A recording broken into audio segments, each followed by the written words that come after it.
होइन, तपाईँलाई के भएछ आज? ऋषिरामको अनौठो व्यवहार निकै बेरदेखि हेरिरहेकी निर्मलाले प्रश्न गरिन्।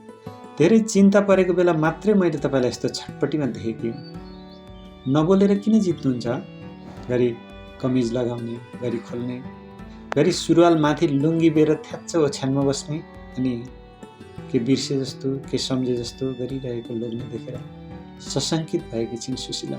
मैलो सेतो गन्जी र जाँगे कट्टु लगाएका, एउटा कापी र कलम बोकेर ठिङ्ग उभिएका ऋषिरामले पुलुक्क सुशीलातिर हेरे र केही बेर हेरिरहे। हातको कपी कलम टेबलमा राखे अनि सुशीलाको छेउमा गएर बसे। उनको तिल चामले टाउको सुमसुमे आए। चाउरिन थालेका हात समाएर बोले, मेरा लागि कति दुःख गरिसहे कान्छी, तैँले औधी माया गर्दा श्रीमतीलाई कान्छी भन्छन् ऋषिराम। यसो भन्दा कामेको थियो उनको स्वर। हे यी बुढा पनि के नचाहिने कुरा गरे होला। एकअर्काको लागि तिमीले नि गर्यौ, मैले नि गरेँ, त्यसै यहाँसम्म आइपुग्यो होला त। सामान्य रूपमा लिइन् सुशीलाले ऋषिरामको कुरालाई। त्यसो होइन के कान्छी, कहिले भूमिगत, कहिले जेल, कहिले पुलिसको लखेटाई, कहिले मण्डलीको डर। साना नानीहरू सम्हाल्न कति हन्डर खाइस् तैँले भन् त। सम्झिनु नि नपरोस् ती दिन त। भावुक भइन् सुशीला। खै ती दिन त कहाँ बिर्सिन सकिने रहेछ र। एकदमै गाढा बनेर आइरहेको छ। भो नसम्झिनु त्यस्ता दुखिया दिन। ऋषिराम केही बोलेन। सुशीलाको बुढौली अनुहार हेरिरहे। एकाएक उनका आँखाबाट बरदरा आँसु झरे। न जेल पर्दा रोए ऋषिराम, न पुलिसको लाठी खाँदा रोए। बरु सुशीलालाई आँसु नझार्न सम्झाए, कठोर बन्न सिकाए। तर आज यो उमेरमा ती कुरा सम्झेर किन रोए? तिनछक परिन् सुशीला। बिस्तारै इतिहास बन्दै गएको सेन्टर बेरा शैलीको पूर्वी तराईको टाढे घर, खिया लागिसकेको पुरानो जस्ता पाताको छानो, घरभित्र 10 फिट लम्बाइ चौडाइ भएको कोठा, कोठाभित्र पाएका दम्पति ऋषिराम र सुशीला जीवनको एक अनपेक्षित मोडमा छन्। सुशीलाको जिज्ञासु अनुहार पढेका ऋषिराम बिस्तारै बोले, मैले पार्टी छाडे नि सुशीला। यतिन्जेल जिज्ञासु रहेकी सुशीला ऋषिरामको जवाफले अचम्मित बनिन्। जीवनको सबैजसो आयु सुम्पिएको पार्टी छाडेका श्रीमानको समाचार चान्चुन थिएन उनका लागि। पार्टी छाडेको समाचार सुनाउँदा विस्मात मानेका लोग्नेको मायालु अनुहार हेरेर खिन्न त भइन्, तर भित्री मन गदगद भयो। देशलाई बर्बाद बनाएको दल छाडेकोमा आनन्द मिलेको थियो। किन छाडेको नि यति लामो समय काम गरेको पार्टी? मनको खुसी बाहिर व्यक्त गरिनन्, बरु श्रीमान झैँ दुखी देखिने प्रयास गरिन् र जिज्ञासु बनिन्। नजिकै ओछ्यानमा गुटुमुटु परेर बसेको कमिज ताने ऋषिरामले गोजीमा हात हालेर एउटा निलो चिरकटो निकाले अनि सुशीलालाई देखाउँदै जवाफ दिए, यी यसको सदस्य भए। पार्टी छाड्नुको कारणभन्दा पनि अर्को पार्टी समातेको प्रमाण पेश गरे ऋषिरामले।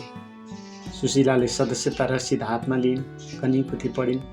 एकाएक उज्यालियो तिनको अनुहार। यी भर्खर आकाले पो केही गर्छन् कि? पटक पटक ऋषिरामसँग भनेकी थिइन् उनले। आज त्यही दलको सदस्य बनेर आएछन्। आफ्नै सिफारिस ठानेर अझ मक्ख परिन् तिनी। हिजो आफ्नै सहयोगमा राजनीतिलाई अँगालिरहेका थिए, आज आफ्नै चाहनामा दल बदले। उनको मनले यस्तै सोच्यो र मनैले धन्यवाद बोले। सुशीलाले हातमा लिएर सदस्यतामा आफ्नो नाम पढेको दृश्यले हो वा केले मन छोयो वा के सोचेको नि अचानक भक भक रुन पो थाले ऋषिराम। चाहेर पनि रोक्न सकेनन् आफूलाई। सानो नानीलाई चाहिँ सुशीलाले ऋषिरामको टाउको आफ्नो छातीमा टाँसिन्। कपालहरूमा औँला डुलाइन् र मायालु आवाजमा बोलिन्, के भएको तपाईँलाई? खुसीले पार्टी छाड्ने, खुसीले अर्को रोज्ने, अनि यसरी दुखी हुने? ऋषिराम केही बोलेनन्। आमाको काखमा सानो नानी झैँ लपक्क भइरहे केही बेर। सुशीलाले आँसु पुछिदिइन् र फेरि टाउको सुमसुमाइन्। शान्त देखिएका ऋषिराम श्रीमतीको काखबाट उठे र बोले, खुसीले भन्दा पनि बाध्यताले छोडेको हुँ, वाक्क दिक्क भएर छोडेको हुँ, भरोसा टुटेपछि छोडेको हुँ कान्छी। तँलाई थाहै छ नि यिनको करतुत। कवितात्मक शैली, तर आवाजमा रिस देखिन्थ्यो उनको। 40 वर्षदेखि अँगालेको पार्टी छाड्दा तँलाई छाडे जस्तै भयो हौ कान्छी। एकछिन मौन भनेर फेरि थपे, हो धेरै विस्मात नगर्नु, जे गर्नु थियो त्यही गर्नुभयो। पोहोरै छोड्नुपर्ने, नाथेहरूलाई भोट दिएका हातले प्रायश्चित गरे। अब त्यो दुःखद तर सपना सजिएको भूमिगत काल, बन्दुकको नालमा अडेको जीवन, त्यसभित्र लुकेको माटोको सुगन्ध र समृद्धिको सपना सबै त सुहा पारे यिनले। आफू बने, आफ्नालाई बनाए, जनतालाई दुनियाँको दास बनाएर देशलाई लुते बनाए। आफ्ना सन्तान र श्रीमतीको खुसीका लागि मात्रै काम गरे यिनले। जनताको कहिले खुसी सोचेनन्। संसारमा कतै गएर म नेपाली हुँ भनेर शिर ठाडो गर्ने कुनै काम गरेन। निरीह नेपाली बनाइरहे। अनि हामी यिनैलाई भोट दिइरहने। एउटा सूचना बोकेर रात उकाली ओह्राली कुदिन्थ्यो। परिवारको पर्वाह थिएन। निरङ्कुश सत्ता ढालेर जनताको सरकार बन्छ, सामाजिक विभेद हट्छ, संसारका विकसित देश जस्तै समृद्ध बन्छ नेपाल। यही थियो होइन सपना। मृत्युको पर्वाह कहिल्यै गरिएन। तैपनि देशका लागि केही गर्न बाँच्नुपर्छ भन्थे। त्यसैले कसैले देखेर सुरागी नगरोस् भनेर एउटा अगुल्टो समेत नबाली कालो रातमा छामछुम गर्दै हिँड्थ्यौँ। त्यो आशा, त्यो उत्साह र त्यो ऊर्जा कता पोखिएर गयो आज। भ्रष्ट दलाल र बेविचारीहरूको मात्र हो यो देश। बिहे गरेर दुरान नफर्काइहरूको देशमा हलिबस्न जान्छन् छोराहरू। दुधे नानीहरू रुवाउँदै मुङलान पस्छन् छोरी बुहारीहरू। घरमा बाउआमा एक्लै। बिहान 3 बजे उठेर राति 11 बजेसम्म काम गर्नेहरू सधैँ गरिबका गरिब, सधैँ रोगी, सधैँ एपिने। तिनका सन्तानले समेत सुखको दिन देख्ने छाँट छैन अझै। सानो विराम पर्दा छटपटाएर मर्नुपर्छ तिनले। अनि यिनका टाउको दुख्यो भने देशको सम्पत्तिमा जहाज चढेर विदेश लाग्छ। यत्तिका लागि लडेथ्यौँ। यिनकै लागि जेल नेल खाएथ्यौँ हामीले। दारा किटी र आक्रोशको आगो उकलिरहे ऋषिरामले। बहो अब यिनलाई सम्झेर टाउको नदुखाउनु, प्रेसर बढ्छ। टाउको नदुखाउनु त भन्छु नि। ती दिन र यी दिन एकसाथ सम्झेर चिथोराउँदै लाग्छ। घुसखोर, देशघाती, पाखण्डीहरू। उस बेला पार्टीमा 1 पैसा तलमाथि हुँदा कारबाही हुन्थ्यो। महिलामाथि गिद्धे नजर लगाएको उजुरी मात्र पऱ्यो भने सजाय हुन्थ्यो। आफ्ना श्रीमती बाहेक अरू सबै आमा दिदीबहिनी हुन् भनेर निर्देशन गर्थे। तर आज पार्टी सम्हाल्नेले पार्टीकै खाएका छन्, सरकार सम्हाल्नेले सरकारकै खाएका छन्। जसले अर्काको घरबार बिगारेका छन् तिनीलाई दिएका छन् सबै पद जति। हो न हौ, तिनको पार्टी छाडेपछि किन धेरै चासो भने के तिनको होइन नि, नेपाली जनताको पार्टी हो। मेरो पनि पार्टी हो। हरेक राजनीतिक दल जनताको हुन्छ, पार्टी चलाउनेको होइन। देश बनाउलान् भनेर जनताको विश्वास र भोटले बनेका हुन्छन् राजनीतिक दलहरू। तिनले मन परी गर्न पाउँछन्? खै तपाईँ हामीले मात्रै भनेर के होला त। तिनलाई मन पराउने पनि धेरै देखिन्छ। बलियो विकल्प नपाएर मात्रै हो। तिनकै आफ्नाले एक दिन तिनका छाला गाडेर टुडी खेलमा टाङ्छन्, बुझ्यौ? सबै मिलेर भ्रष्टाचारको जङ्गल नमासेसम्म देश उँभो लाग्दैन कान्छी। गरिबले सुख पाउँदैन। हेर त कति चाउरी परिसकिस्। सुशीलाको निधारको मुजा छाम्दै थपे। लोग्नेबाट सुख पाइनस्। छोरा हुर्केपछि केही गर्लान्, सुख देलान् भनेको देशमा बसिसक्नु भएन। न बुहारीको साथ, न नाति नातिनाको मुस्कान। एउटा कम्पनी खोलेर केही गर्न खोज्यो भने 10 ठाउँ नवीकरण र कर, हक्का हाकी घुस। खेती गर्यो, न मल, न बिउ, न बजार भाव। देशमा कोही नबसोस्, आफ्नो विरोधी जति सबै विदेश जाउन्, बिना अवरोध ढाँटेर लुटेर खान पाइयोस्, यति मात्र छ यिनलाई। हुन पनि त्यो गाउँ पञ्चायतमा ऋषिराम मात्रै थिए एउटा जनवादी नेता। उनले दुनियाँलाई पञ्चायत व्यवस्था विरुद्ध उकासे, कुरा बुझाए, जिल्लाभरिमा सदस्य विस्तार गरे, हजारौं समर्थक शुभेच्छुक जुटाए। जिल्लाको रोजा र सादगी नेता मानिन्थे उनी। तपाईँ जिल्लाको अध्यक्ष हुनुपर्छ, अब केन्द्रीय नेता हुनुपर्छ भन्थे। तर अधिवेशनका बेला कि त उठ्न दिँदैनथे कि त हराइ छाड्थे। तपाईँ सांसद हुनुपर्छ, मन्त्री हुनुपर्छ भन्थे। बल्ल तल्ल गाविसको उपाध्यक्ष टिकट त पाए, तर आफ्नै अध्यक्षलाई जिताए र उपाध्यक्षलाई आफ्नैले हराए।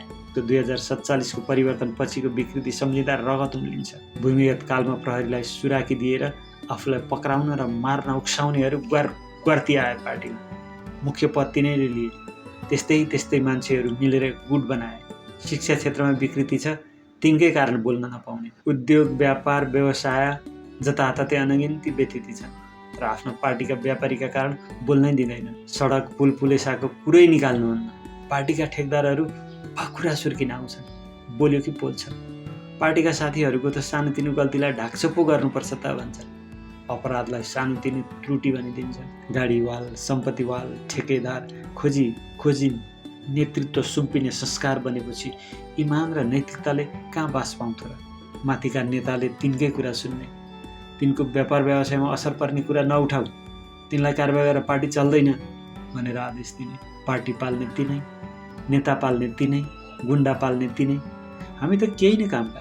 यस्तै असन्तुष्टिले हो पार्टी फुटेको। फुटेर गएकाले पो केही गर्लान् कि भनेर त्यता गए, त्यता नि उस्तै। फेरि उतै फर्केर आए, पहिला गएको त हो नि भनिदिए। नेताले जे गरे पनि बोल्न नपाइने, पार्टीबाट निकालिदिइहाल्ने। सहेर कति बस्नु? भोहो अब यिनलाई बिर्सिदिनु न त। जति सम्झ्यो उति रिस चिन्ताले सताउँछ। अबको बाँकी जीवन केही गर्छु भन्नेलाई सघाएर बिताउनुपर्छ। यिनले देशका लागि थोरै गरे भने पनि शान्तिले मरिन्छ हौ। आक्रोशको भड्खालोबाट ऋषिरामलाई बाहिर निकाल्न फेरि सुझाव दिइन् सुशीला। केही बेर मौनता मुस्कुरायो साँझको अँध्यारो कोठामा। त्यस्तै सोच भएका तिनै चोर फटाहा जति यता छिरेर यिनलाई पनि उस्तै बोलाउन ख्याल गर्नुपर्छ नि, फेरि सजग गराइन् सुशीलाले। अबको चिन्ता त यही त हो। समाज यही हो, समाज अनुसारकै नेता र पार्टी भन्ने हो। तर काम नगर्ने छुट छैन नि यिनलाई। यी पनि बिग्रियो भने नि अबका दिनमा आशा र सम्भावनाहरू जिउँदो रहँदैन। मेरो देश मैले बनाउनुपर्छ भन्ने भावना सदाका लागि मरेर जान्छ। युवा पलायन झन् बढेर जान्छ। तर मुख्य नेता ठिक भयो भने पार्टी ठिक हुन्छ कि? पार्टी ठिक भयो भने सरकार ठिक हुन्छ। जब सरकार ठिक हुन्छ भ्रष्टाचार हुनै पाउँदैन। भ्रष्टाचार मात्रै रोक्यो भने पनि धेरै कुरा आफै सप्रिँदै जान्छ। सुशीलाले गजबको कुरा कथुरिन्। तँ पनि यति जान्ने रहेछस् त बोल्नलाई।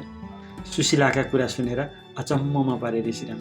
अवसर पाएकी भए तपाईँभन्दा कम हुन्थ्यो होला र? गमक्क परिन् नि पनि। खासमा यही हो मैले भन्न खोजेको त। तिमी नारीहरूले हामी पुरुषका लागि आफ्नो क्षमता र योग्यता तिलाञ्जली दियो। आज त्यसको गलत फाइदा उठाएका छन् पुरुषहरूले। एउटी महिला आएर राम्रो गर्न खोज्यो भने हटाइदिन्छन्। अबकाले अवसर पाएर पनि काम गरेनन् भने अर्कोपटक भोट दिनै हुँदैन। भोट बदल संस्कृति निर्माण गर्नुपर्छ। यसो भयो भने दलहरू नसुध्री सुखै छैन। सुशीला आज हौसिएर सुझाव दिए। जीवनभरि एउटा चुनाव चिन्हमा भोट हालेर आफ्नै सन्तान र देशको जीवनमाथि जघन्य पाप गरेका छौँ हामीले। मैले चाहिँ सबैले एकसाथ प्रायश्चित गर्नुपर्छ। अब छोड्नुपर्छ यिनलाई। जब हामी आफ्नो देशप्रति न्याय गर्छौँ नि, त्यसपछि कुनै दान दक्षिणा पुराण पूजा केही गर्नु पर्दैन। जनता मात्र सुध्रेर हुँदैन नि। गर्छौँ भनेर आएकाहरूलाई सल्लाहकार बनेर आजैदेखि राजनीतिक संस्कारमा हिँडाउनुपर्छ। विकल्प बन्न आउने पार्टीले भोट सबैको लिने, जिम्मेवारी असललाई मात्रै दिने नीति लिनुपर्छ।